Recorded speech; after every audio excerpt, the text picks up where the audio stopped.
Salut! Bine v-am regăsit și astăzi. V-am spus că ne-am mutat ziua, a fost o mică schimbare generată de activitățile noastre. Sper să nu vă fi perturbat și pe voi. Bine ai venit la noi în live, Eugenia Dobrescu, invitata mea de astăzi, pe care o și rog să se prezinte. Bună, Vania! Bună tuturor celor care ne urmăriți! Mulțumesc tare mult pentru invitație. De unde ne salut, Eugenia? Onoare. De unde ne salut? Din Brazilia. Acum din Brazilia, da. Anul trecut am fost tare acolo. Poftim? Mi-ai spus că plouă tare acum acolo. Da, aici este iarnă, după cum vedeți am deja mânecă lungă, maxim de haine groase pe care le avem un plovăraș așa pe noi. Da, e iarnă, dar iarna în Bahia, zona în care suntem din Brazilia, este tot cu mult soare. După 2 zile de ploaie, iese soarele, mergem la plajă, ne întoarcem și tot așa o ținem în următoarele luni. Eugenia, spune-ne câteva lucruri despre tine, pentru cele care te cunosc mai puțin, deși eu sunt convinsă că te cunosc foarte, foarte multe gravide, mame. Păi, în primul rând, sunt mama a 3 copii care, bineînțeles, au ajutat fiecare dintre ei la momentul la care au apărut să-mi schimb viața și planurile de acasă făcute la 18 ani nu s-au mai îndeplinit odată cu acest nou status de mamă. Prin urmare, în momentul în care am avut-o pe Nadia, am născut-o pe Nadia și am ajuns cu ea în etapa de diversificare, asta fiind acum vreo 9 ani și jumătate, am început să-mi pun întrebări despre ce ar trebui să mănânce copilul ăsta. Am trecusem oarecum mai cu stângul, mai cu dreptul peste etapa de alăptare, o alăptam și am început să studiez nutriția. Poftim? Da, spune, te ascultăm.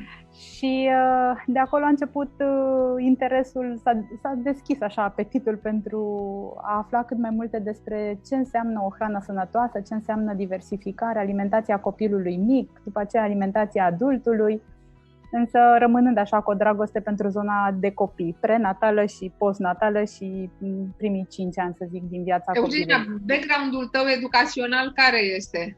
Aici voiam să ajung. În 2014, pe partea de nutriție, am simțit să intru și în zona de certificări și am obținut diploma de tehnician nutriționist oferită de Asociația Națională a Terapiilor Complementare din România. Am avut parte de un curs de nutriție absolut fabulos și fenomenal cu doamna profesor Florea Damaschin, care îi mulțumesc foarte mult pentru câte lucruri m-a învățat și mi-a devenit mentor.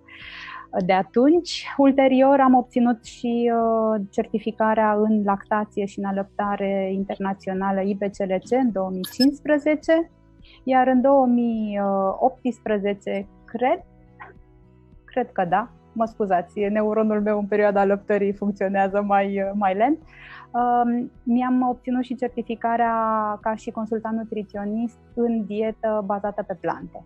Plant-Based Nutrition, oferită de Universitatea E. Cornell, sub umbrela, să zic, a cunoștințelor doctorului și profesorului Colin Campbell, cel care a făcut studiul China. Probabil despre el ați auzit cu siguranță. Da. Scurt, pe 2, cam acestea sunt certificările, însă ele au fost în permanență updatate cu studiu individual, obiectivele mele profesionale anuale fiind destul de ambițioase, aș putea spune, sau ar putea spune mai degrabă familia mea, în a acumula informații noi și la zi pe tema nutriției.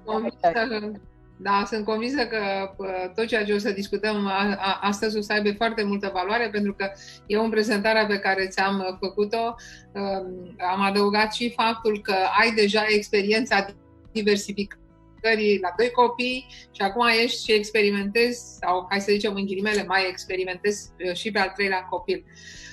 Eugenia, sunt convinsă că o să mai spunem, o să mai spui câteva lucruri despre tine pe parcurs. Aș vrea să încep prin a vorbi și a spune câteva lucruri în general despre ceea ce este înainte de diversificare. În principiu, eu vin din niște generații în care alăptarea se făcea strict la un interval de 3 ore, iar de la 3 luni și jumătate se începea diversificarea. În clipa de față, 40% din nou-născuții din lume între 0 și 6 luni sunt alăptați în exclusivitate, iar diversificarea începe în preajma acestei vârste. Și aș vrea să menționez aici recomandările OMS-ului și UNICEF-ului, care spun că inițierea alăptatului se face în prima oră după naștere, că este recomandată alăptarea în exclusivitate în primele 6 luni de viață, că introducerea diversificării este recomandat să se facă de la vârsta de 6 luni, dar alăptatul poate fi continuat până la vârsta de 2 ani și mai departe.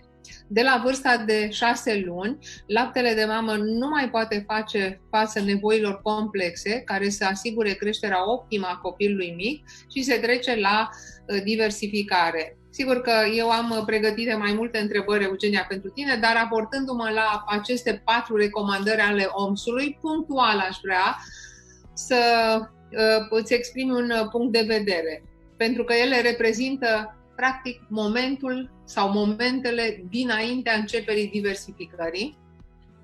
Așa este, chiar un pic aș face un pas și mai în spate și aș spune că primul contact pe care îl are un bebeluș cu alimentele sub o altă formă este încă din perioada intrauterină și aici accentul se pune foarte mult pe nutriția și dieta mamei care este graviduță și care își așteaptă bebelușul să-l întâlnească și să-l țină în brațe și la piept ulterior pentru a-l hrăni. Nu intru în aceste detalii, dar este foarte important pentru cele care sunt în așteptarea bebelușului să țină cont de hrana pe care și-o alocă în fiecare zi și să nu facă o regulă din acea excepție, sunt graviduță, îmi permit diverse mici lucruri care nu sunt sănătoase. Ele se adună acolo și bebelușul intră în contact cu ele. Bineînțeles, după ce se naște acest copil, ar fi bine să ne punem întrebarea ce mănâncă și, într-adevăr, laptele matern este alimentul perfect. Punct. Nu discutăm despre altceva. Prin urmare, cu cât mama, familia și toți cei care au grijă de această diadă mamă-copil ar trebui să facă tot posibilul ca el să primească laptele matern. Fiecare are o responsabilitate, de la mama care e bine să se informeze, de la partenerul de viață care să o susțină în deciziile pe care le ia și familia, de la medic, asistent, anestezist, moașă, toată lumea care este implicată în procesul nașterii și al vieții din primelor zile ar trebui să aibă în minte acest deziderat ca mama să poată să-și alăpteze bebelușul, după aceea ne putem extinde și la nivel de societate și așa mai departe. Este alimentul de bază și este perfect. La vârsta sau în jurul vârstei de 6 luni, copilașii încep să primească și alte alimente, ei fiind deja obișnuiți cu diverse gusturi prin intermediul laptelui matern. Și aici ce aș mai puncta apropo de aceste recomandări ale Organizației Mondiale a Sănătății și a altor foruri este faptul că fiecare copil este unic și diferit. Și recomandările oferite sunt oarecum pentru o mare majoritate, dar nu se aplică chiar în fiecare caz în parte. Cum spuneai și tu mai devreme, am 3 copii, cu toți 3 am început la etape diferite, toți 3 au avut parcursuri diferite ale acestei etape. Așa că e clar că nu vorba bunicii mele, 5 degete de la o mână nu seamănă unul cu altul. La fel este și cu copiii. Și atunci e important ca fiecare familie să-și observe bebelușul, în special mama și tatăl, care sunt cel mai prezenți, figurile cele mai prezente din viața lui, să-l observe în detaliu și să îl citească, ca să poată să intervină cu aceste alimente solide la momentul optim pentru fiecare bebeluș.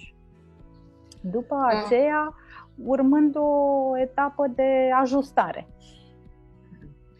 Eugenia, deci așa dacă e să o luăm tu din perspectiva bebelușului care ai fost, mama a început diversificarea la tine la vârsta de 3 luni și jumătate. Ai întrebat-o chestia asta? până să devii tu mamă sau pe când erai mamă cu primul copil? Am întrebat-o, am fost un caz fericit sau nefericit, depinde din ce perspectivă privim, în sensul că am fost alăptată până la 1 an și 2 luni. Mama mea a avut hiperlactație, prin urmare avea destul de mult lapte, pleca la serviciu dimineața la ora 5 și se întorcea seara la ora 5, navetă și alte lucruri. M-a alăptat pe tot parcursul serii și nopții, îmi lăsa lapte dimineața și am primit alimente solide cam pe la 6 luni, pentru că am fost un caz norocos. Dar, în general, se începea diversificarea odată cu întreruperea concediului sau terminarea concediului de ședere acasă. Cam pe la 3 luni jumate, mamele trebuiau să se întoarcă la lucru pe vremea aceea și atunci cam începeau și diversificarea. Și, într-adevăr, primele alimente pe care le-am primit, biscuitul ras cu măr, evident.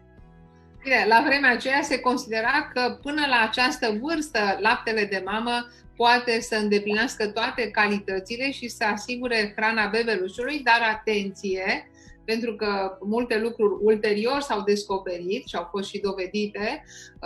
La acel moment bebelușii primeau apă și ceai, deci apă fiartă răcită și ceai de colici mai ales separat, pentru că se considera că laptele de mamă are doar capacitatea de a hrăni bebelușul, nu de a-l și hidrata. Da? Așa este.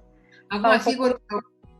Da, spune. S-au făcut mari progrese în studiul laptelui matern și beneficiile aduse copilului și mamei totodată a acestui aliment perfect și totodată cu ele s-au și adaptat recomandările și e foarte bine că s-au întâmplat lucrurile așa.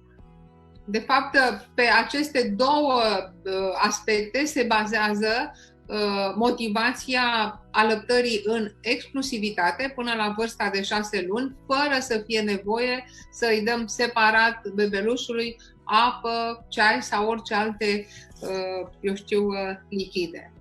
Așa este. Aș vrea să mai menționez că, în general, există și multe lucruri s-au schimbat și în maternitățile de la noi. Există această atitudine de a sprijini mamele și familiile în scopul inițierii alăptării și în multe dintre maternitățile noastre acum se practică ceea ce noi numim ora magică. Și o să te rog să spui după aceea mai multe lucruri despre ea. Se practică ora magică, ora imediat după naștere, când bebelușul este pus la sân, nu ca să se hrănească, ci ca să stimulăm secreția lactată. Înainte de a trece la câteva întrebări directe, aș mai adăuga câteva aspecte legate de politica internațională, care, în vederea stimulării alăptatului, a stabilit tot felul de convenții, o convenție pentru protecția maternității, alte convenții referitoare la alăptarea în exclusivitate, adoptarea unui cod internațional de marketing pentru alăptat și substituenți, cei 10 pași ai unui alăptat de succes, care au fost piatra de temelie a inițiativei Baby Friendly Hospital. Avem și noi multe Baby Friendly Hospital în România, inițiativă care include contactul piele la piele între mamă și copil imediat după naștere și intenția de a alăpta în prima oră de viață, alăptarea la cerere, și aici este iarăși ceva diferit față de cum a fost când erai tu bebeluș și cum i-ai tratat tu pe bebelușii tăi, asta însemnând ori de câte ori vrea copilul, dimineața sau noaptea. Eu țin minte că l-alăptam pe băiatul meu la 3 ore și dacă vrea să mănânce puțin mai devreme și plângeam, mă uitam la ceas, Și ziceam, tata, e mai devreme cu un sfert de oră, nu trebuie să-i fie foame.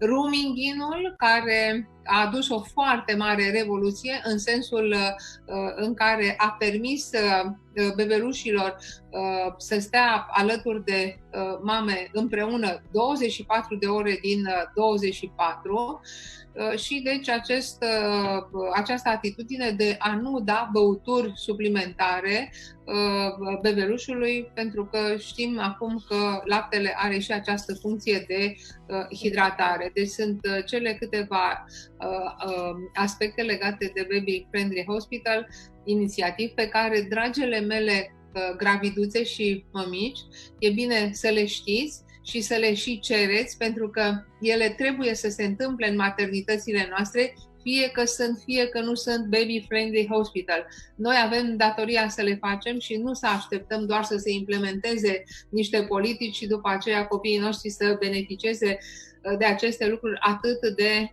normale. Eugenia, haideți să vedem când este recomandată începerea diversificării. Sigur că sunt și aspectele legate de recomandările OMS, dar noi te așteptăm pe tine să ne spui așa, ca un rezumat al unor decizii luate de organismele internaționale, dar și din perspectiva ta de specialist și, desigur, și din cea de mamă. Pentru că, așa cum ai spus, copiii tăi te-au pus și ți-au dat provocări diferite în ceea ce privește diversificarea. Deci când trebuie începută diversificarea? Recomandările, pornind cumva sau făcând așa o punte între ceea ce ai menționat foarte frumos mai devreme despre partea de naștere care ar trebui să se întâmple în spitalele și din România, recomandările Organizației Mondiale ale Sănătății și altor foruri internaționale spun că diversificarea e optim să înceapă undeva în intervalul de 17-24 de săptămâni de viață ale bebelușului. Este un interval. După cum vedem, lucrurile nu pot fi bătute în cuie, tocmai din considerentul acela că ne dezvoltăm diferit, creștem diferit, trăim în medii diferite, avem acces la lucruri diferite. Dacă se propune o diversificare înainte de vârsta de 17 săptămâni, acest lucru este cu adevărat nociv pentru copil. Punct. Nu avem de ce să ne gândim la o diversificare mai devreme de acest moment, sistemul lui digestiv nefiind optim dezvoltat, nici din punct de vedere al enzimelor și al sucurilor gastrice de care are nevoie să poată să digere mâncarea pe care o digerăm și noi adulții. Perioada sau partea cealaltă a intervalului 24 de săptămâni, din practică și a mea ca și mamă, dar și ca specialist în zona aceasta și cred că o pot confirma aproape toți părinții, este că variază. Nu putem să stăm cu ochii pe calendar, în săptămâna 24, gata, hai, acum încep și mănânci. Copilul o să zică, și atunci ce facem? Începem să ne gândim, aoleu, al meu nu se diversifică. Stați un pic, tragem aer în piept, primește la acel moment hrana cea mai bună. Sperăm noi că poate să o primească. Dacă nu se poate și nu primește lapte matern, la alimentul lui de bază rămâne laptele, până la vârsta de 1 an. Prin urmare, ponderea cea mai mare de substanțe nutritive pe care un copil și-o ia din laptele pe care îl primește. Alimentația solidă, diversificată, are o denumire foarte bună în engleză, complementary feeding. Vine în completare. Pe lângă laptele, alimentul de bază, vine în completare pentru o obișnuință, pentru o cunoaștere, pentru o dezvoltare motrică și o să intrăm în detaliile acestea imediat. Deci vine ca și completare și atunci nu este absolut nicio problemă dacă copilul Maria dă semne că vrea să înceapă diversificarea la 5 luni și jumătate sau copilul Radu arată că poate să facă lucrul ăsta abia la 6 luni și jumătate. Părinții au obligația să observe și să citească aceste semne.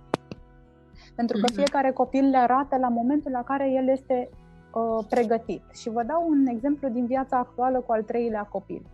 Am avut surpriza să observ că în perioada 4 luni, 6 luni, copilul meu are 6 dinți în gură. Dinamica alăptării, ca să nu mai zic dinamica diversificării. În comparație, vecina mea are o fetiță nu că este ideal să facem comparație, dar ca să înțelegeți un picuț diferența de dezvoltare. Are o fetiță care este născută cu 2 săptămâni mai târziu decât băiețelul meu. La 5 luni aproape merge de-a bușirea, dar nu are niciun dinte în gură. Deci, modul în care se dezvoltă fiecare copil este atât de diferit și atât de unic, încât nu putem să avem o soluție care să meargă la toți copiii. Și de aceea recomandările eforturilor internaționale sunt cu interval de timp, nu cu o dată fixă bătută în cuie, pentru ca părinții să se adapteze. În funcție de 17 și 24, da?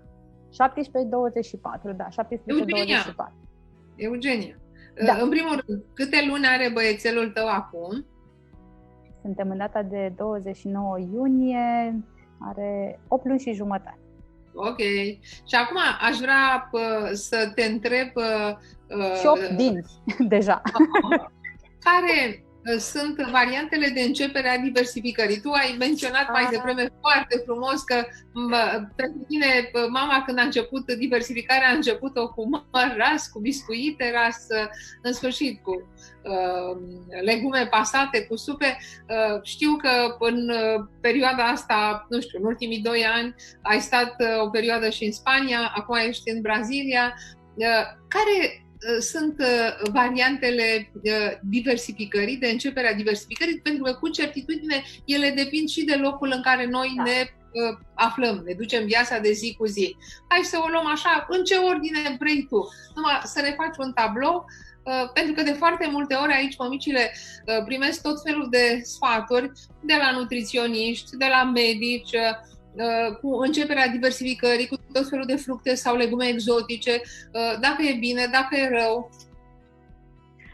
Da, a fost o poveste cu diversificarea celui de-al 3-lea copil, pentru că eram într-o țară străină, foarte exotică, cu foarte multe fructe și legume exotice și, într-adevăr, ce regăseam ca și alimente din România, la îndemână și frecvent, morcovul și ceapa, și cam atât dintre rădăcinoase. Ulterior am descoperit și specla roșie că există pe aici. N-avem țelină, n-avem rădăcină de pătrunjel. Ei pot să găsesc în magazine frunzele de țelină sau de pătrunjel, dar nu rădăcinile. Cred că le aruncă pur și simplu de pe câmp. Nu le folosesc absolut deloc în bucătăria lor.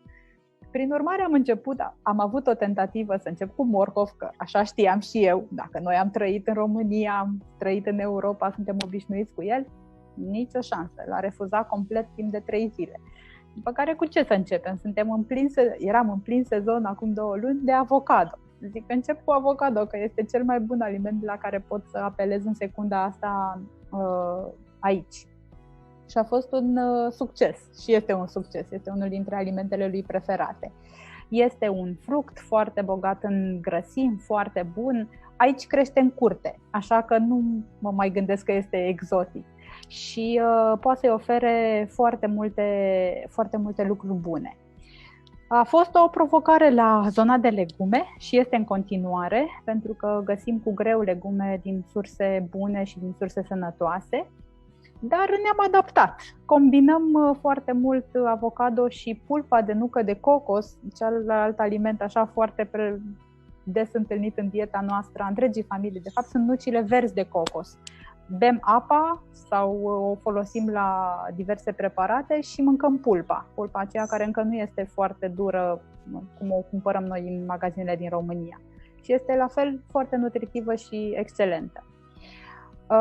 La ceilalți copii am urmat o schemă de diversificare pe care o avem și pe site, pe diversificare.ro, prezentată încă de atunci, în 2010, părinților, care a fost de mare succes.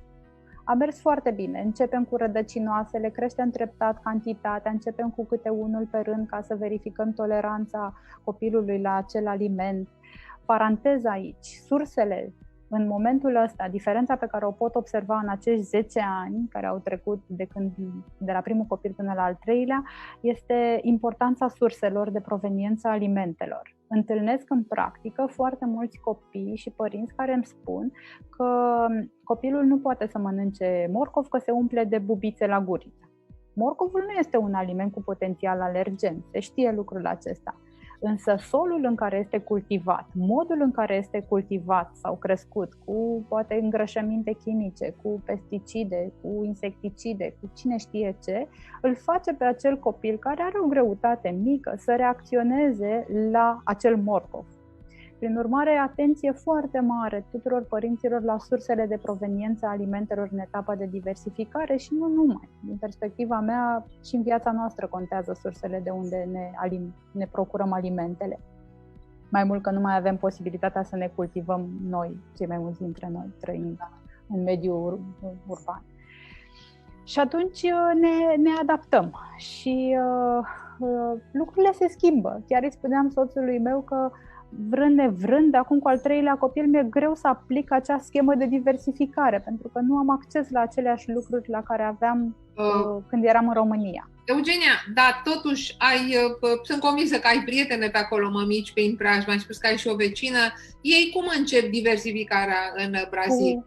Cu nuci de cocos, cu apă de cocos, cu pulpa nucilor de cocos, cu avocado, cu banane, care banane sunt o cu totul și cu totul altă poveste decât ceea ce putem cumpăra în Europa. Ca și gust, ca și dulce, ca și textură, ca și aspect, ca și mărime. Bananele sunt cam atât pe mănunchiul de banane, nu sunt atât cât le cumpărăm noi din magazine. Mă refer la cele care cresc liber în curțile noastre, că suntem în această zonă numită Mata Atlantica, unde bananul este un arbore de des întâlnit. Și cu fructe, papaya, mango, ce apare aici local. Și atunci concluzia pe care o trag este că e important să ne uităm la alimentele din zona în care creștem acel copil și el se va adapta evident acelor alimente.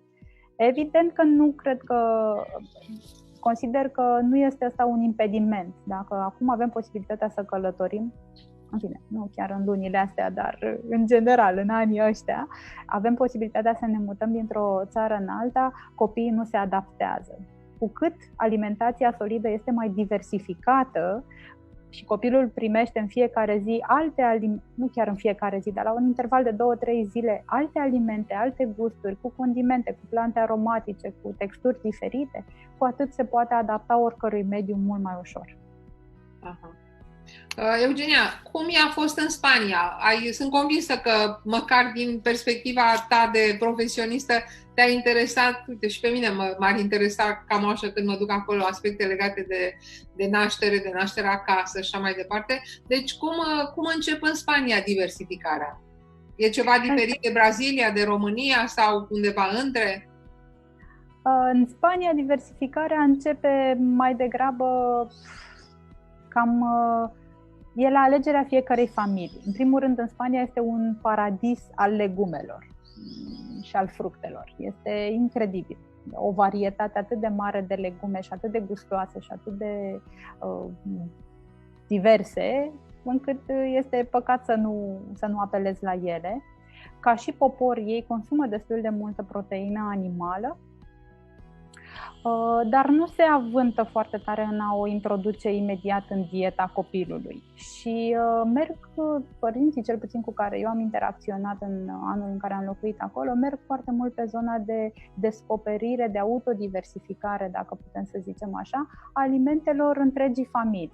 Cei drept eram înconjurați de oameni care se preocupau și își puneau întrebări despre nutriția lor, a copiilor lor, și aveau niște principii de nutriție de bază deja stabile. Și atunci lucrurile mergeau unse, pentru că nu se punea problema că facem șnițel și cartofi prăjiți pentru tată și mamă și copilului îi dăm morcov fiert. Nu, mâncau morcov la abur cu poate o bucată de carne, dacă consumau proteină animală făcută la cuptor, cu toți. Deci era o aliniere, să zic așa, între preferințe, între gusturi, între obiceiuri alimentare. De fapt, într-un fel ai venit în întâmpinarea următoarei mele întrebări, la care însă am să te rog să răspunzi după ce mă uit puțin aici pe telefon. Am primit câteva mesaje. În primul rând, Alina Grecu, o prietenă de-a ta, te pupă și te ascultă cu mult interes. Altcineva ne întreabă, nu văd ce legătură are, dar cine știe, dacă tu știi la câte luni poți să vezi ce este, fetiță sau băiețel. Ne roagă să îi spun chestia asta. La 40 de săptămâni, cel puțin la 38 de săptămâni, nu? De când se poate și naște. Adică vroia să știe cât mai repede când poți să afli chestia asta. În sfârșit. Un medic ginecolog, ecografist poate să răspunde cel mai bine la această întrebare. O altă întrebare de la Bianca Dinu. De ce ar trebui să țin cont la demararea diversificării? De semnele pe care le dă copilul, ar fi primul răspuns care îmi vine așa clar. Semnele acestea sunt mai multe și ele apar treptat în funcție de evoluția fiecărui copil. Unul dintre ele este interesul sau atenția pe care o are atunci când vede alți adulți sau copii în preajmă mâncând. Dar pentru a manifesta acest interes e nevoie ca copilul, bebelușul, să fie deja prezent la masă alături de membrii familiei lui, încă de mai devreme, de la 4, 5 luni, 3 luni, depinde când puteți, cât de repede se poate, luați-vă bebelușii lângă voi la masă. Se vor uita cu foarte mare atenție, chiar uneori cu gura căscată. Nu înseamnă că vor, nu, doar se uită să învețe, să vadă ce se întâmplă. Deci, luați-vă copiii la masă, ei vă vor arăta la un moment dat un interes. Vor merge până într-acolo încât vor întinde mâna. Înainte de a face lucrul acesta, e nevoie ca bebelușii să poată să susțină trunchiul într-o poziție verticală și în special capul. Să nu le cadă capul într-o parte și într-alta. Deci e nevoie să aibă o stabilitate, pentru că atunci când începe diversificarea și primim solide, ei le gestionează altfel în cavitatea bucală și în felul acesta, cu o poziție stabilă a trunchiului superior, copilul nu este în pericol să se nece. Un alt semn este acela că în viața de zi cu zi el ia obiecte cu mânuțele și le duce la gură. Gura este principalul organ de învățare și de descoperire a lumii înconjurătoare. Apoi avem ca și organ principal palmele și apoi tălpile. De aceea e important să ne lăsăm copiii să simtă, bebelușii, să simtă cu palmele orice suprafață, ori hainele, pielea lor, părul de pe față, dacă avem un tătic cu barbă, de exemplu, sau părul mamei, mărgele, să le simtă textura, ca ulterior, când vine etapa de diversificare, să fie dornici să pună mâna pe alimente și să le simtă consistența, textura, duritatea, căldura, temperatura, orice. Un alt semn, pe lângă acestea de a putea să-și țină trunchiul într-o poziție verticală și de a aduce obiecte la gură și a arăta interesul pentru mâncare, este salivarea. La unii copii poate să înceapă în această etapă și e salivarea diferită de cea de la erupția dentară. Adică se vede că se uită în gura adultului așa și le curge o băluță așa frumos într-o parte sau în alta a guriței. Este foarte bine. Din nou, îl observăm, dar nu îi dăm să mănânce, decât atunci când el le bifează pe toate sau cât mai multe dintre ele. Iar unii dintre ei sunt mai avansați și încep să fac tot felul de imitări ale mișcării de masticație în ideea că, mama face chestia asta, fac și eu, că pare că așa trebuie să fac. Ei funcționând la astfel de vârste pe principiul neuronilor oglindă. Cu cât noi reacționăm și facem niște lucruri în fața lor, cu atât își doresc și ei să le imite și să le facă. Să țină trunchiul superior, să ducă obiecte ușor și des la gură în timpul zilei, să arate interes apucând, cumva, vrând să apuce ceva din farfuria adultului sau paharul de apă pe care îl are mama în mână, salivând și imitând această mișcare de masticație, sunt semne clare că este momentul optim să putem să-i arătăm un alt fel de aliment. Pentru că începusem și îți lansasem ideea de ce înseamnă autodiversificarea. Cineva ne trimite aici o întrebare: autodiversificare versus diversificare clasică, care ar fi de preferat? Amândouă. Răspuns corect, amândouă. În momentul în care am început diversificarea cu fetița mea acum 10 ani, mi s-a spus foarte clar piure. le pasezi și le dai cu lingurița. Bine, dar dacă îi le dau și ei să facă ce vrea ea cu ele, ce o s-o întâmpla? Prin urmare, am testat acasă și mereu un adult în prezența copilului poate să fie vigilent. Și atunci am pus o lingură, două de piureul pe care eu îl pregătisem pe masă. Surpriză, a început să bage mâna în el și să-l ducă la gură. Ei, ia uite-te că poate și singur. Atunci am realizat că un copil este apt la această vârstă să facă și astfel de lucruri. Așa cum ia jucăria de pe jos și o duce la gură, ia bineînțeles și ce îi pui în față ca și alimente. Și am început să-i pun și ei, să am și eu un castron, dar să-i pun și ei în față o cantitate de piure. Ea ducea cu pumnul. Și aici este un lucru foarte interesant, că fiecare dintre cei 3 copii ai mei, și cred că toți copiii din această lume, au propriul lor mod de a mânca cu mâna. Fiica mea își făcea așa 3 degete lopețică, le dădea pe castron și le lingea. Băiețelul, primul băiat, lua cu pumnul, băga tot pumnul în gură și îl deversa. Risipă minimă la băiat. Iar acum al doilea băiat are o altă tehnică.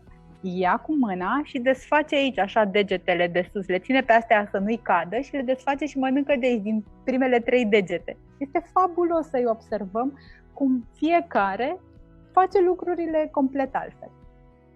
Și atunci am început, după ce i-am dat și eu cu degetul la început piure și am mâncat și ea cu mâinile cum putea, mi-am pus întrebarea, da bucăți, eu când îi dau? Atunci nu prea aveam pe cine să întrebăm așa de des, dă-i și caută prin cărți, prin Google, prin internet, să vedem ce se întâmplă. Părerile au început să fie diverse. Și zic, da, hai să încerc. Dar stai un pic, că s-ar putea să se înnece. Ce am de făcut dacă se înneacă? Asta era firul întrebărilor pe care mi le-am pus la acel moment. Nu-i dăm deocamdată nicio bucată până când nu aflu ce am de făcut dacă se înneacă copilul. Și e unul dintre primele articole pe care le-am scris pe site pe diversificare.ro, punctând foarte mult importanța cunoașterii și eliminarea fricii. Pentru că ne este frică atunci când nu știm, dar când știm ce avem de făcut, nu ne mai este frică. Și am scris un articol acolo ce e de făcut când se neacă bebelușul cu mâncare, tocmai în ideea de a disipa frica și a fi dispusă să experimentez împreună cu ea. După ce am aflat despre metoda Heimlich, care se aplică la bebelușii până într-un an și apoi celor de peste un an, care sunt diferite, am avut curaj să-i dau și bucăți. Asta se întâmpla deja undeva între 6 și 7 luni, deci foarte devreme în diversificare. Eugenia, cu ce fel de bucăți ai început? Bucăți, da. Erau stixuri de rădăcinoase, de morcov și de țelină și de pătrunjel, rădăcină de pătrunjel la Nadia, care erau tăiate pe lung, astfel încât copilul, când apucă cu pumnul, să poată să iasă ori pe aici o bucățică din bucată. Cu cât sunt mai ușor de luat de mânuțele lor și să le iasă, deci peste dimensiunea pumnului, nu-l frustrează și ajunge să mănânce. Plus de alta este în felul acesta a evitat riscul acesta de înec, scade. Înecul la diversificare este o mare teamă pentru părinți, este o mare teamă, însă există vești bune. Una este că înecul cu lichide este mai greu de gestionat decât înecul cu solide. Și aproape toți bebelușii măcar o dată s-au înecat cu lapte, că-i din sân, că-i din biberon, au avut acea senzație de înec, de tuse și au trecut cu bine peste. Un alt aspect important, prezența adultului conștient lângă copil atunci când primește solide sau piure, nu contează ce. Să fii atent lângă el, nu panica, nu speriat, dar să fii prezent, să poți să intervii dacă este cazul. Și al treilea aspect, la fel de important, este că natura ne-a creat foarte bine și foarte frumos. Știm să gestionăm astfel de lucruri. Copiii, bebelușii, au acel reflex de gag, de a vomita sau de a scoate ceea ce poate să alunece pe gât, poziționat mult mai în față pe limbă decât un adult, pentru că așa este fizionomia cavităților bucale și a feței. Tocmai ca și un instinct de conservare, de protecție împotriva ceva ce poate să-i facă rău. Prin urmare, e nevoie să avem încredere și în mama natură că ne-a creat apți să ne descurcăm la această vârstă și cu piure sau cu bucăți. Se neacă copil. Ce facem? ne uităm la el, îl lăsăm să gestioneze, va tuși, va scoate, va vomita, doar dacă și după ce vomită începe să-și schimbe culoarea feței, paloarea și începe să devină înspre albastru, mov și se vede că are dificultăți de a respira, este nevoie să fie luat din locul în care este și aplicată metoda Heimlich într-un mod corect. Nu ținem copiii de picioare și facem așa cu ei. Nu. Deci, părinți, informați-vă despre această metodă ca să eliberați frica și să aplicați corect metoda de prim ajutor. Deși este foarte rar întâlnită. Un alt aspect, contează și ce bucăți dăm copiilor la început. Prefer alimentele care sunt preparate termic, care au o textură mai moale. Nu-i dăm copilului, de exemplu, o feliuță de măr crud, pentru că mărul este dur ca și textură când este crud. Și dacă îl tăiem felie, copilul poate să rupă în gingie sau între gingii sau între dinți, nu contează, și da, se poate neca cu el. Chiar o prietenă de-a mea, medic, s-a speriat foarte tare, are o pereche de băieței, și s-a speriat foarte tare când în prezența bunicii au primit o felie de măr și s-a necat foarte tare unul dintre ei. Soluția este, dacă vreți, să-i oferiți copilului un măr mic, decojit, întreg, și va face ca Tom și Jerry, ca nu știu care dintre ei, cred că Jerry îl rodea așa, de făcea șanț pe mijloc, rotea cu mânuțele și lua cu dinții sau cu gingiile mici bucățele de măr. Eugenia, cineva ne întreabă practic cum gestionăm, ce cantitate de mâncărică să-i dăm copilului când începem diversificarea. Și încă o întrebare după aceea legată de borcanelele cu mâncare gata preparată pentru bebeluși. Ok, legat de cantitate. Cum un copil arată semnele că este pregătit și vrea să mănânce, la fel orice copil arată că este suficient. Corect. Cum arată? Că începe să ridice ochii, să întoarcă capul, să dea cu mâna la o parte, să se scoată, vrea să iasă din scaun într-o parte și alta, arată clar că este suficient. Și aici, paranteza pe care vreau să o fac și aspectul pe care vreau să rămân așa cumva în mintea părinților până la finalul acestui live, este că alimentul de bază, până la vârsta de 1 an, rămâne laptele. Prin urmare, cantitatea de alimente solide nu are atât de mare importanță. Este mai degrabă un proces în care copilul învață să gestioneze solide și bucăți, învață să gestioneze diverse texturi, învață învață diverse mișcări motrice, de la pumni, la degete, la etapa pensetă în care apucă boabele de orez așa cu 2 degețele cu răbdare, învață să socializeze cu ceilalți care sunt prezenți la masă. Diversificarea este așa o joacă și un proces foarte frumos pe care ar trebui să-l vedem cu foarte mare importanță în viața copilului în etapa lui de dezvoltare. Și lăsați-vă copiii să pună mâna pe mâncare. Foarte mulți părinți observ că au o reticență la acest subiect și țin ei castronelul cu mâncare și copilul, dacă se întinde și nu primește, ce credeți că o să facă? O să refuze și atunci cantitatea deja devine una mică, pentru că e o luptă între părinte și copil. Eu vreau să mănânc și pot și știu, de ce nu mă lași? Păi că te murdărești. Aia e. Diversificarea înseamnă foarte multă murdărie, dar pentru copil e sănătoasă murdăria aceea. Este binevenită și mulți copii, inclusiv ai mei, refuză la momentul acesta, de exemplu Darie, refuză să fie hrănit. Nu mai vrea.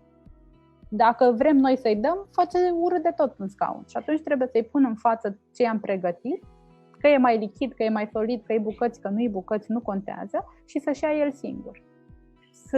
E o formă de manifestare a independenței. Și atunci, părinți, legat de cantitate, primește cantitatea optimă de lapte? Da, perfect, va crește sănătos. Legat de solide, observație. Vă va spune clar când e momentul să vă opriți. Mai e un aspect și mă duc înainte să răspund la întrebarea cealaltă, apa. Odată ce începem diversificarea, copiii au nevoie să primească apă. Pentru că, spuneam la început, nu au sucurile gastrice dezvoltate corespunzător să poată să digere optim alimentele solide. Și putem să vedem asta în scaunul lor, după ce am început diversificarea. Observăm morcovul, bucată sau piure, că este acolo, prezent, exact cum era și în castronel. Ele se adaptează de la zi la zi, de la lună la lună, se îmbunătățesc și atunci ei au nevoie de apă ca să poată să ajute tranzitul, aceasta va ajuta tranzitul lor și digerarea alimentelor solide. Dați-le înainte, în timpul și după masă apă la discreție, oferiți-o voi ca și adulți într-o primă etapă, după aceea o să o ceară ei, o să vedeți, fără niciun fel de problemă. Ei, copiii, nu sunt sub incidența regulii adultului de a bea apă înainte de masă cu cel puțin jumătate de oră. Eugenia, cineva mă întreabă, apa fiartă sau pur și simplu apă sau apă plată? Apa pe care o beau și ceilalți membri ai familiei. Poate să fie dintr-o fântână, ideal, poate să fie dintr-un filtru, poate să fie îmbuteliată. Ideal ar fi să fie îmbuteliată în sticlă, dacă se poate, dacă nu, filtrată, ce aveți la îndemână, apa pe care o beți, în mod normal în familie. Dar au nevoie de apă. E un aspect foarte important, de care puțini specialiști atrag atenția părinților sau le spun despre lucrul acesta. Și din păcate copiii cresc cu obiceiul de a nu bea apă și apar sucurile pentru că sunt frumos etichetate pe raft. Și uite așa beau copiii suc și nu apă, sau ceaiuri sau alte băuturi. De pe raft mai luăm sau nu luăm borcanele? Când călătorim sau când suntem într-o situație în care nu putem să pregătim proaspăt mâncarea copilului, da. Pe perioade limitate de timp, pe perioade de excepție, sunt ok că borcanelele. Noi personal ne pregătim acum să călătorim. În avion nu pot să-i dau mâncare din avion, evident. Va trebui să mă pregătesc cu ceva de acasă. Va fi nevoie să apelez și la câteva borcanele. Nu am o problemă. Atenție însă la combinațiile alimentelor din acele borcanele și la conținutul de zahăr. Sunt multe borcanele pe piață care au zahăr adăugat, ca și conservant. Atenție, pe acelea chiar aș vrea să le evitați. Sunt și variante ok de borcanele. Căutați și citiți etichetele. Vreau să-mi spui așa, practic zahărul se poate pune sau nu se poate pune? Și dacă nu, cu ce îl înlocuim? Sau dacă e nevoie să îl înlocuim? Sunt multe discuții legate de el. În ultimul an mi-am axat studiul pe nutriție pe alimentele acestea foarte controversate, zahăr, sare, grăsimi, care sunt ba dă-le, ba nu le da nici cum niciodată, sunt extrem de nocive. De zahăr pot să spun, după tot ce am citit și am învățat până acum în ultimii ani, este un drog. Eu aleg să nu le dau o substanță copiilor mei care le schimbă starea, le schimbă apetitul, le schimbă greutatea, din păcate, nu le oferă absolut nimic bun, este o calorie goală care nu face altceva decât să dea peste cap tot sistemul de funcționare optim al corpului copilului. Pe cât există mai puțin zahăr sau deloc în dieta unui copil până în vârsta de 3 ani, de preferat, cu atât mai bine. Vreau să vă zic că avem o discuție cu ceilalți copii care, evident, la 10 ani, la 8 ani și jumătate, mai consumă zahăr, la o petrecere, la magazin, vor câte ceva. Și m-au întrebat, mama, lui Darie îi dăm zahăr? Nu, până la 3 ani. Aoleu! Și torturile cum o să le facem de acum încolo? Zic, trebuie să fim ingenioși și să găsim alte variante. Vom avea grijă să nu le expunem absolut deloc la zahăr rafinat, obținut chimic. Că este un zahăr dintr-un fruct, este cu totul și totul o altă poveste în corpul nostru. Dar zahărul în sine nu are ce căuta în dieta unui copil până la vârsta de 3 ani. Okay. Dacă putem să o evităm până la 10 ani, ideal, dar ar trebui să locuim singuri. Nu prea cred că se poate. Da, era o întrebare care acum venea, dar noi deja am răspuns, poate doar la partea a doua, câtă atenție trebuie să acordăm cantității de zahăr și sare. Haide să ne referim la sare. că zahărul ne-am înțeles că este nociv, că e un drog cu dragilor și că nu e bine să îl folosim până la vârsta de 3 ani în alimentația bebelușului. Deci sarea nu adăugată extra. Cel puțin recomandările forurilor internaționale spun că până la 1 an și jumătate nu ar trebui să existe sare în dieta copilului. Însă există foarte multe studii care, și de asta am ales aceste subiecte controversate pentru a le studia, care spun că în momentul în care ni se impune o dietă restrictivă pe sare, în privința sării, ne crește apetitul pentru zahăr. Și cumva recomandările, istoric, uitându-ne cum au apărut mai puțin zahăr sau avem voie zahăr, mai puțină sare sau nu mai avem voie de sare, au apărut așa, ca o cascadă. Întâi a fost acceptat zahărul în compoziția alimentelor, după care a apărut recomandarea că nu avem voie sare, după care a început să crească consumul de zahăr și totodată rezultatul în sănătatea populației în ultimii 30, 40, 50 de ani s-a văzut. Rata de obezitate a crescut foarte mult, rata de diabet de tip 1 a crescut foarte mult și alte boli asociate. Eu cred că este o dependență între ele, dar recomandările legate de copii spun că până la 1 an și jumătate sarea n-ar trebui să fie adăugată în preparatele acestora. Dacă veți găsi pâine sau biscuiți, uitați-vă și la al câtelea ingredient pe listă este sarea, ca să vă dați seama de proporții. Pentru că ai pomenit de pâine, o altă remarcă, făină neagră sau făină albă? Cum ne raportăm la copiii noștri? Integrală, prefer integrală pentru că are fibre, este mai puțin procesată, se digeră mai ușor datorită prezenței acestor fibre. Este o sursă de carbohidrați care este mai benefică corpului nostru. Cerealele în istoria omenirii au apărut recent, atenție. Și atunci, cu cât este mai procesat acest aliment, cu atât este mai greu de digerat de către noi și de către copii. Însă copiii au nevoie de carbohidrați, de preferat integral. Și orez integral, da, fierbe mai greu, fierbem 40 de minute la el, nu 15 sau 5, dar asta este pâine cu făină integrală, de secară, de cereale care au și fibrele bobului de cereale. Încă o întrebare. Carnea, da sau nu? Pentru că aici, sigur că mulți dintre noi au devenit vegetariani, alții erau vegani, alții vegani. Cum procedăm cu bebelușul mic? Carnea este un subiect care apare foarte des și întrebările de pe grupul de diversificare unde activez și pot să vă zic așa. Există 2 feluri de proteine de care copiii au nevoie pentru o dezvoltare optimă. Proteine de origine animală și proteine de origine vegetală. În categoria proteinelor de origine animală avem carnea de diverse animale, avem oul, avem produsele lactate, laptele și alte derivate din acesta. În categoria produselor cu proteine vegetale avem foarte multe. Avem leguminoasele, boabele, mazăre, linte, năut, bob.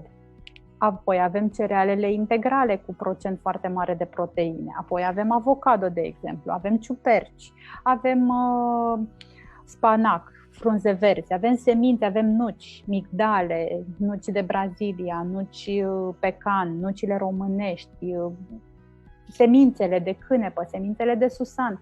Toate sursele acestea de proteine de origine vegetală sunt la fel de benefice ca și cele de origine animală. Prin urmare, răspunsul carne da sau nu depinde de dieta familiei și de nevoia de creștere a copilului. Nu pot să spun nu carne și doar alimente vegetale dacă familia respectivă mănâncă carne. Și atunci spun ok, mâncați carne, este alegerea dumneavoastră. Există și varianta vegetală, uitați-o cât este de variată paleta. Și 2, atenție la sursa de proveniență. Prefer să mănânce poate o mazăre decât un pui plin de antibiotice și de hormoni crescut fără să vadă lumina soarelui sau să meargă vreo secundă. Ce e mai sănătos? Și le explic părinților lucrurile astea mai degrabă în ideea ca ei să meargă acasă și să discute și să aleagă ce consideră că e mai bine. Avem puiul crescut în curtea noastră? E cu totul și tot o altă poveste. Da? Mi-aduc aminte, copil fiind, că am crescut la țară și am mâncat carne mulți ani de zile. Părinții mei, când tăiau un animal, mai ales dacă era un animal mare, făceau o rugăciune. Cât mai facem lucrul acesta? Deci când se tăia porcul iarna sau vițelul, cine știe când, se făcea o rugăciune specifică. Era un bilețel, și acum mi-aduc aminte, împăturit de hârtie, scris de bunica mea, împăturit și pus undeva în grajd. Adică să nu cumva să iei animalul din grajd, să-l duci la tăiere și să nu faci rugăciunea aceea. Să zici că n-am știut. Ai știut, toată lumea știa chestia asta. Ține foarte mult de cultură, de obicei și de informația de nutriție la care au acces părinții. Ambele sunt ok pentru fiecare familie în parte. Eugenia, încă o întrebare pe care și-o pun de foarte, foarte multe ori mămicile. Pot apărea reacții alergice la anumite alimente din hrana bebelușului și dacă da, ce trebuie să facem? Dă-ne un exemplu. Da, vă ziceam la început reacții pe care le-am întâlnit la bebeluși când au primit morcov, de exemplu. Morcovul nu o să-l găsim niciodată pe lista alimentelor cu potențial alergen. Dar există și o listă de alimente cu potențial mare alergen, cum ar fi, de exemplu, lactatele, oul. Și fac o paranteză la lactate. Și aici sursa de proveniență contează foarte mult și la ou. Pentru că mi-aduc aminte, când am născut-o pe Nadia, am primit informația să am atenție foarte mare la ceea ce mănânc. Și ajunsesem să mănânc în primele 3 luni niște covrici cu iaurt. La momentul acela îmi plăcea un tip de iaurt. Și mă duceam în magazinele de lângă bloc și luam tot stocul din acel iaurt. Cred că erau maxim 5 branduri, 5 firme producătoare de iaurt prezente în magazinele din București. Câte sunt acum? Multe. Mult mai multe de atât. Da? Este un potențial acolo. A fost un potențial care a fost exploatat în ultimii 10, 15, 20 de ani și consumul de lactate a crescut. Mă întreb eu, a crescut și producția de lapte brut în asemenea măsură? Cât de naturale sunt produsele la care avem acces acum? Și apar din ce în ce mai mulți părinți care au copii cu alergie la proteina laptelui de origine animală sau la alergie la ou și văd asta din simplele interacțiuni pe rețelele sociale cu părinții preocupați de diversificare. Cred că sursa de proveniență a dat un nou trend. Și da, există aceste alimente, este bine de ținut cont de ele, de evitat de observat dacă apar reacții, de aceea încă militez, deși este un sfat învechit după multe mămici care mă mai urmăresc și spun, domnule, OMS-ul zice să introducem acum toate alimentele odată, de ce mai ții regula de 3 zile? Tocmai pentru că sursele de proveniență și-au schimbat și ele foarte mult natura. Și atunci prefer să-i zic părintelui în prima lună, în primele 2 luni de diversificare, fără grabă. Nu o să ajungă copilul nostru să nu mănânce nimic solid. Pentru ce să ne grăbim? Hai să vedem la ce reacționează, la ce nu reacționează, ce-i schimbăm. Și revenind la întrebare, am avut copii care au avut reacții și la roșii, și la vinete, și la migdale peste 1 an, vorbim de copii peste 1 an, de exemplu, la foarte multe alimente care unele dintre ele sunt, altele nu sunt în lista de alimente cu potențial alergen. Dar oul, lactatele, peștele, fructele de mare, arahidele sunt, să zicem așa, un top 5 de alimente cu potențial alergen. Laptele de vacă la noi poate să... Laptele de origine animală, cel mai frecvent este cel de vacă pentru că văcuța este cea mai productivă. Ca și, știți cum e, trebuie să ne uităm un picuț și la bebelușii animalelor. Cu bebelușul de om, cu puiul de om, ce alt pui de animal seamănă ca și greutate, ca și dezvoltare? Deci am studiat puiul de capră sau de oaie, mielul sau iedul cresc oarecum în același ritm. Un pui de vacă crește cu alte nevoi și atunci laptele trebuie să răspundă, de aceea ideal ar fi laptele propriei specii. Noi le dăm copiilor noștri laptele nostru, văcuța vițelului, oaia mielului și tot așa. Am citit un studiu apropo de diferitele tipuri de lapte de animal și s-a constatat că la nivel molecular cel mai apropiat ca formulă de laptele de mamă este laptele de capră. Da. Și în sensul acesta are și cel mai mic potențial alergic și că în general este recomandat și pentru bebeluși și pentru noi ca adulți, laptele și derivatele laptelui de capră. Mai am o întrebare aici. Fetița mea are 5 luni și o săptămână și e foarte curioasă când e vorba de alimente. A început să mănânce supițe, suge din fructe de sezon, un gălbenuș de ou dimineața. Dacă ea își dorește, pot da cantități atât cât acceptă sau să respectă recomandările de diversificării? La 5 luni puteți să începeți 5 luni și o săptămână, așa am înțeles bine? Da. 5 luni și o săptămână. Presupun că diversificarea este ghidată de adult. Pentru că un copil la 5 luni și o săptămână, dacă ar fi singur în fața unei farfurii cu fructe sau cu ce primește, se va descurca foarte lent. Prin urmare, atenție inclusiv la acest lucru și de aceea accesul copilului la castronul cu mâncare sau la farfurie este foarte important. În funcție de cum evoluează ca și dezvoltare, ei își vor aloca cantitatea optimă. Dacă noi ghidăm procesul cu lingurița și dăm copilului și este un copil care are un apetit bun, tendința va fi de supraalimentare. Și mi-aduc aminte că la al doilea copil am avut această problemă. Ulterior am citit și m-am documentat și am văzut o legătură foarte mare între alăptare și dezvoltarea copilului și diversificare. În sensul că băiețelul meu s-a născut cu peste 4 kg, s-a atașat foarte bine la sân, a subt foarte bine și mânca foarte repede, eficient. Eu ziceam, la momentul acela nu știam alăptare, nu studiasem alăptarea. Ce bine mănâncă! La diversificare și-a păstrat acest apetit și de dragul lui că era tot, îmi cerea și îmi lua mânuțele, îi dădeam prea mult. Încă lucrăm, și are 8 ani și jumătate, încă lucrăm la scăderea ritmului în care mănâncă la o masă. Este un obicei alimentar care își pune baza de la alăptare și atunci mama care are un copil care termină masa foarte repede, e bine să consulte un specialist, un consultant în lactație certificat pe partea aceasta, că o poate ghida cu niște sfaturi, iar la diversificare, recomandarea este ca adultul să predea copilului mâncatul, să nu mai intervină el, pentru că sunt copiii aceia drăgălași care îți cer de mâncare și tot îi dai din ce în ce mai repede și el se obișnuiește să mănânce mult și repede. Obicei foarte greu de schimbat în timp și cu care necesită foarte multe resurse. Recomandarea pentru această mămică ar fi să o încurajeze pe fetiță și să-i ofere la fiecare masă acces la ceea ce oferă și să vadă că se reglează și cantitatea, pentru că avem niște hormoni care se secretă atunci când mâncăm. Grelină și leptină. Grelina este cea care ne spune ți este foame, mănâncă. Leptina este cea care zice m-am cam săturat. Dar e nevoie de un timp ca creierașul să discute cu stomacelul și să își transmită mesajele până unde s-au umplut.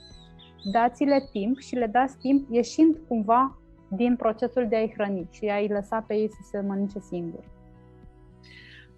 Încă cineva ne întreabă o ultimă întrebare. Unde se poate găsi lista oficială și dacă există, cu alimentele cu risc mare de alergii? Există așa ceva? Există pe diverse site-uri internaționale, nu știu, site-uri în limba română, dacă avem. Noi avem pe site, pe diversificare.ro, scrise articole despre astfel de alimente. Pot reveni cu un comentariu la postare cu articolul pe care le-am scris noi, articolele pe care le-am scris noi, dar dacă dați în engleză o căutare pe Google despre listă de alimente cu potențial alergen, o să vedeți diverse topuri, top 5, top 7, top 10 de alimente cele mai frecvente. Mă uitam acum la ceas și nu vine să cred că timpul a trecut repede, așa că îți adresez o ultimă întrebare. Ce trebuie să facă o mamă când bebelușul refuză un aliment? Să zâmbească și să treacă mai departe și să nu o ia personal. să zic ok, bun, nu e nicio problemă, încercăm și mâine. Și mâine refuză. Ei bine, nu ți mai dau 2 zile, încercăm peste 2 zile. Să se joace. Diversificarea înseamnă o joacă, atât pentru mame cât și pentru copii. Și chiar ăsta este titlul cărții de rețete pe care am scos, diversificarea, o joacă pentru mame și copii. Nu o luați în tragic, dragi mămici, nu e nicio problemă. S-ar putea peste o săptămână să îi placă la nebunie ceea ce v-a refuzat astăzi. Dați timp, jucați-vă, luați-o așa cu zâmbetul pe buze, pentru că alimentul de bază rămâne laptele până la vârsta de 1 an. Și acum, pentru că vreau să-ți fac o surpriză, până mă duc eu să aduc surpriza, pe tine te rog să le dai mamelor care ne-au urmărit astăzi, și gravidelor și oricărei colege sau oricine ne-a urmărit, să le dai un meniu de diversificare. Da? Cu ce începem diversificarea noi tradițional? Pasul 1, pasul 2, pasul 3, până la punctul la care copilul poate să mănânce și ceea ce mâncăm noi, da? Hai, te rog și eu mă întorc imediat. Mulțumesc!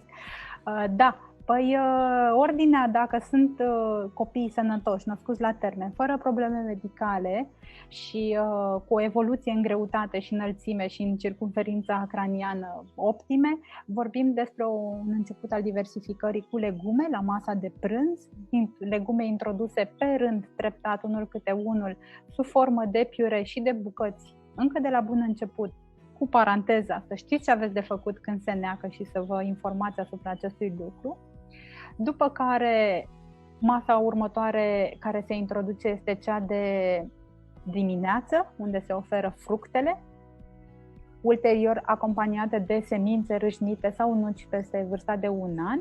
Și cea de-a treia masă care se introduce este cea de cereale, masa de seară, mai consistentă, pentru că cerealele sunt o sursă de carbohidrați care au nevoie de timp pentru a fi asimilate corespunzător de către corp și avem nevoie de perioada nopții să asimilăm ceea ce ne oferă carbohidrații. Cam astea ar fi așa un meniu cu câteva idei clare. Pe site avem chiar pe front page articole detaliate cu fiecare dintre aceste mese, pentru că putem detalia inclusiv cum combinăm fructele. Fructe acide, subacide, le combinăm, le dăm separat, cum facem? Combinăm lactate cu fructe? Răspunsul scurt este nu. Și așa mai departe, putem intra oricând în detalii. Dar masa de prânz cu legume, la care dacă vreți puteți adăuga surse de proteine animale, apoi masa de dimineață cu fructe și apoi masa de seară, asta până la vârsta de 1 an. După 1 an, cu toată familia, ceea ce se pregătește, respectând oarecum aceleași principii. Laptele la cerere, zi și noapte. În toată această perioadă până la 2 ani, da? Și în continuare... Până la 2 ani și peste cum dorește fiecare cuplu mamă-copil. Așa, hai că am adus surpriza și cu asta o să închei. Când am cunoscut-o eu prima dată pe Eugenia, a venit la mine la Active Center și ea la sfârșit mi-a spus, zice, uite, ți-am adus un mic cadou, o chestie care mie mi-a plăcut extraordinar, nu știu dacă mai știi treaba asta. Da! O joacă pentru mame și copii. Este extraordinar de frumoasă. Eu am păstrat-o în țiplă pentru că mai aveam unul demo la Active Center, dar nu-l găsesc acum în clipa asta și parcă mi-e milă să o desfac. Vrei să o desfac, să le arăt așa puțin? Da, și între timp, în 2 secunde mă întorc cu exemplarul meu ca să vedeți cum arată ronțăit de copilul numărul 3. Da, bine, stai să pun o portecuță aici și să...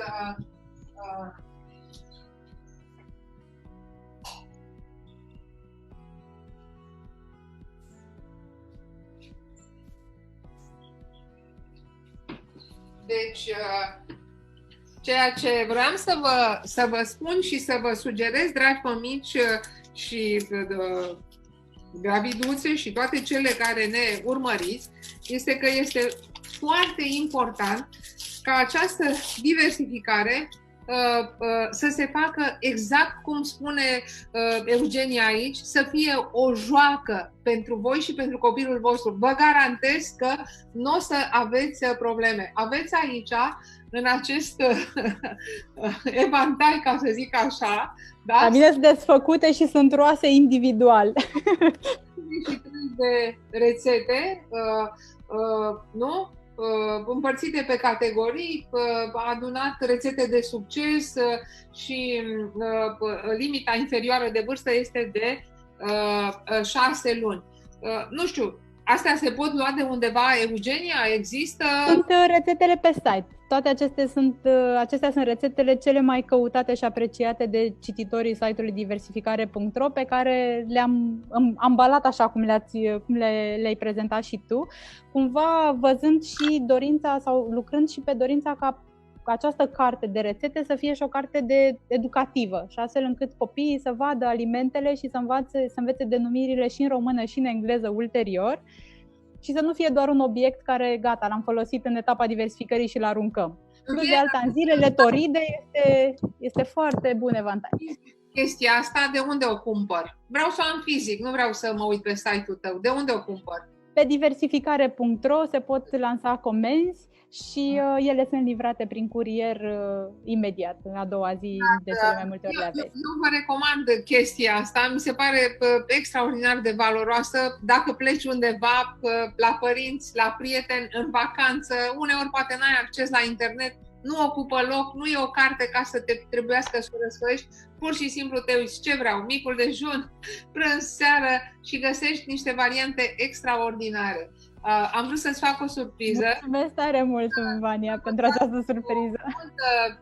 Cu multă iubire, această, hai să zicem, cărticică originală, care mi s-a părut foarte frumoasă, pentru că ea exprimă o esență și este mesajul meu și sunt convinsă că este și al tău, să facem din diversificare o joacă, mamelor. Să nu începem să devenim stresate, pentru că o să stresăm și copilul și lucrurile se vor complica inutil. Da, și masa să fie o plăcere. Ultimul tău cuvânt și mesajul tău pentru mămici și gravide? Vă mulțumesc tare mult și cred că ai spus totul. Diversificarea chiar e bine să fie o joacă și pentru mame și pentru copii și pentru întreaga familie. Cred că o să mi-ai dat curaj, o să postez zilele viitoare o filmare scurtă cu băiețelul nostru, cum ne distrează la fiecare masă. Deci a început să și vorbească în timp ce are mâncare în gură și este un spectacol, nu putem să nu râdem și să nu ne simțim bine. Cam așa le doresc să fie masa tuturor părinților și a copiilor, cu voie bună, cu bucurie, cu discuții, cu socializare și cu bonding-ul ăsta, crearea legăturii unii cu alții, pentru că masa, și aici cei care studiază psihologia poate să-mi dea dreptate, masa este locul în care apar cele mai naturale sentimente și reacții a unora față de ceilalți. Și mulți psihologi care merg acasă, aleg să meargă să viziteze familii în timpul mesei. Sunt necenzurate, sunt așa, la prima mână, cum s-ar spune. Mulțumesc mult, Eugenia, că ai acceptat invitația mea la live. Te aștept cu tot dragul să te reîntorci în România și sunt convinsă că mai spre iarnă, pe la sărbători pe acolo, mi-ar face plăcere să mai ne întâlnim într-un live. Da? Cu mare drag. Sunt lucruri pe care noi trebuie să le luăm foarte serios în considerație. Sănătatea și dezvoltarea copilului, să știți că depind într-o manieră exclusivă de modul în care facem această diversificare. Așa că nu ezitați, oricând aveți nevoie. Pe Eugenia o găsiți pe Facebook, pe Eugenia Dobrescu și pe diversificare.ro. Mulțumesc mult, Eugenia, te așteptăm cu tot dragul să te întorci.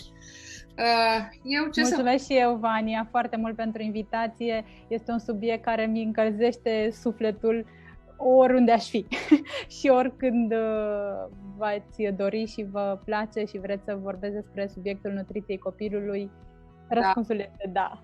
E ceea ce îmi face plăcere să fac. Sperăm că poate vremurile se vor schimba, să sperăm că vom putea să ne mai întâlnim în mod direct în grupuri cu mămici și cu bebeluși, dar până atunci noi trebuie într-un fel sau altul să le ajutăm pe aceste mame, să-i ajutăm pe acești părinți ca ei să poată să ia cele mai bune decizii și sigur că noi suntem aici și eu și tu și toți ceilalți pentru ele și pentru ei. În ceea ce mă privește, ce să vă spun, Ne întâlnim săptămâna viitoare, ca de obicei, marți la 6:30. Nici nu știu cum să procedez, că am chiar un VIP care este mamă de 3 copii și pe care mi-am propus să o invit, și ar mai fi încă o mamă care vrea să ne povestească despre nașterile ei naturale, așa că mă gândesc însă cum și cui să dau prioritate, pentru că pe mama VIP o și cunosc și o și iubesc foarte mult și o și apreciez extraordinar de mult. Știu că ea e foarte ocupată, așa că dacă va accepta, ea va fi invitata mea. Păstrez însă secretul. Până atunci, în ceea ce mă privește, mă găsiți online pe conturile de socializare de Facebook Moașa Vania și Active Center. Pentru cursurile online de pregătirea perineului pentru naștere, pentru cursul Nașterea Asumată și gimnastica de perineu, vă puteți programa la numărul nostru de la recepție de pe site-ul www.activecenter.ro și ne întâlnim în online. Vă garantez că sunt extraordinar de plăcute și de frumoase aceste contacte online. Nu știu dacă și Eugenia le-a exersat acum și în această variantă, dar sunt convinsă că are multe legături cu voi și că va merge și ea pe această direcție. Mi-a plăcut foarte mult, a fost o experiență extraordinar de frumoasă. Recunosc că în ultimile luni, 8 de exemplu, timpul a fost petrecut mai mult în familie și cu acces destul de limitat în online. Dar pe măsură ce crește și cu speranța că ne vom reîntoarce și va putea petrece Darie timp și cu bunicii, cine știe. Da. Tot dragul, Eugenia, numai bine și să ne revedem cât mai curând. Doamne, așa să fie. Mulțumesc tare mult!